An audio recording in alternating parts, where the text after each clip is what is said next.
নমস্কার বন্ধুরা, নবদিগন্ত চ্যানেলের পক্ষ থেকে আপনাদের সকলকে জানাই স্বাগতম। তো বন্ধুরা, আজকে সকালের গুড মর্নিং জানিয়ে আমি আবার একটি নতুন আপডেট আপনাদের জন্য নিয়ে উপস্থিত হয়েছি আমার নবদিগন্ত চ্যানেলে।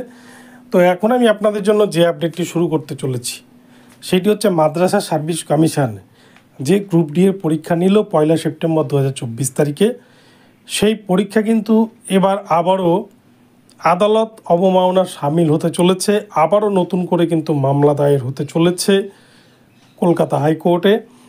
তো কি বিষয়, কি বৃত্তান্ত আপনাদের সাথে বিস্তারিত এই ভিডিওতে আলোচনা করতে চলেছি, এবং তার সাথে সাথে পরীক্ষার্থীরা কিন্তু পরীক্ষার যে প্রশ্নপত্রের প্যাটার্ন, সেই পরীক্ষা প্রশ্নপত্রের ধরন নিয়ে কিন্তু একরাশ ক্ষোভ উগরে দিয়েছে। তো আপনাদের সাথে সবটাই আলোচনা করব। তবে তার আগে বলি, যারা প্রথমবার চ্যানেলটি দেখছেন আপনারা অবশ্যই চ্যানেলটিকে সাবস্ক্রাইব করে নেবেন এই ধরনের আপডেট সবার আগে সর্বপ্রথমে পাওয়ার জন্য। তো চলুন তাহলে আমরা বিস্তারিত আপডেটটি এই মুহূর্তে দেখে নিই।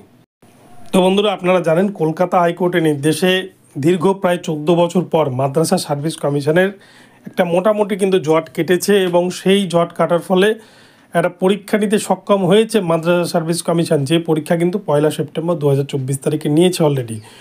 কিন্তু বিষয়টা হলো, কলকাতা হাইকোর্টের কিন্তু নির্দেশ রয়েছে 12 সেপ্টেম্বরের মধ্যে সমস্ত নিয়োগ প্রক্রিয়া কমপ্লিট করতে হবে মাদ্রাসা সার্ভিস কমিশনকে।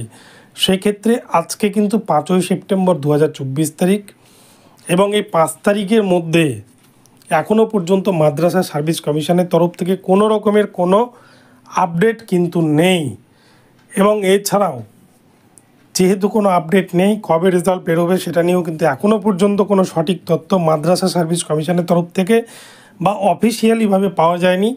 তাই 7 দিনের মধ্যে, আর 7 দিন মাত্র হাতে সময় রয়েছে, 7 দিনের মধ্যে মাদ্রাসা সার্ভিস কমিশনের পক্ষে কোনোভাবেই রিটিন পরীক্ষার রেজাল্ট পাবলিশ করে সেক্ষেত্রে ইন্টারভিউয়ের লিস্ট তৈরি করে প্রার্থীদের ইন্টারভিউ নিয়ে তাদের recommendation letter, appointment letter issue করে তাদেরকে মাদ্রাসায় জয়েন্ট করানো পর্যন্ত এই 7 দিনের মধ্যে কিন্তু কোনোভাবেই সম্ভব নয়।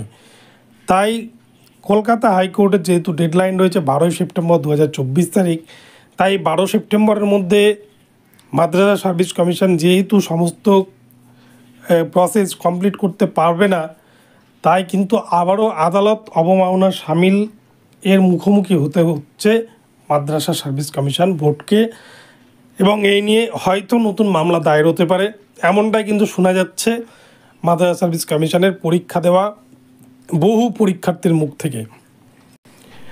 এবং এছাড়াও আরও একটি গুরুতর অভিযোগ, যেটা আপনারা জানেন মাদ্রাসা সার্ভিস কমিশনের এটা কিন্তু 2010 সালের রিক্রুটমেন্ট প্রসেস।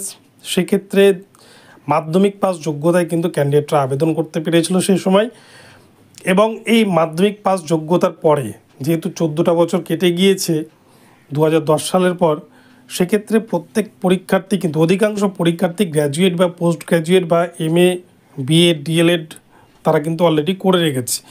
সেক্ষেত্রে তাদের জ্ঞানের ভাণ্ডার অনেকটাই বেড়েছে, এবং পরীক্ষার যে প্রশ্নপত্র 15 নম্বরের যে পরীক্ষা হয়েছে দুপুর 12টা থেকে 1 ঘন্টা সময়ে, সেক্ষেত্রে আপনারা জানেন যে অঙ্কের ওপর এবং ইংরেজির ওপর পরীক্ষা নেওয়া হয়েছে। এখানে কিন্তু OMR বেসড পরীক্ষা নেওয়া হয়নি। তো সেক্ষেত্রে 15 নম্বরে যে প্রশ্ন করা হয়েছে, প্রশ্নের ধরন এতটাই সহজ ছিল যেখানে কিন্তু পরীক্ষার্থীদের অধিকাংশ ক্যান্ডিডেটই 15 হয়তো পেতে চলেছেন। তাই এত সহজ প্রশ্নপত্রের ধরন নিয়ে তারা কিন্তু একটা ক্ষোভ উগরে দিয়েছে, এবং এত হিউজ পরিমাণ প্রার্থীকে বাছাই করা মাদ্রাসা সার্ভিস কমিশনের পক্ষে যথেষ্ট টাফ ব্যাপার হয়ে দাঁড়াবে। এবং আনঅফিসিয়ালি যেটুকুটা খবর পাওয়া যাচ্ছে, যেখানে মাত্র ভ্যাকান্সি রয়েছে কিন্তু প্রায় 3000, যেটা এখনও কিন্তু অফিসিয়ালি জানা যায়নি, তবে আনঅফিসিয়ালি একটা খবর পাওয়া গিয়েছে 3000 মতো ভ্যাকান্সি কিন্তু রয়েছে মাদ্রাসায়।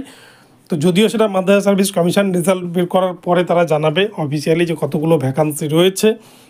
তো এই 3000 ভ্যাকান্সি যদি আমরা ধরে নিই, সেক্ষেত্রে 73,000 সামথিং পরীক্ষার্থী পরীক্ষা দিয়েছেন। তাদের মধ্যে থেকে টোটাল কতজন প্রার্থীকে তারা পাস করাবেন এবং কতজনকে ইন্টারভিউতে ডাকবেন, যদিও আমরা জানতে পেরেছি যে গেজেট অনুযায়ী 1:5 অনুপাতে তারা ইন্টারভিউতে ডাকবেন। সেক্ষেত্রে প্রত্যেকেই যদি 15 পায়, তাহলে কি করে তারা বাঁচবেন, এটা কিন্তু একটা প্রশ্নচিহ্নের মুখে দাঁড় করাবে মাদ্রাসা সার্ভিস কমিশনকে।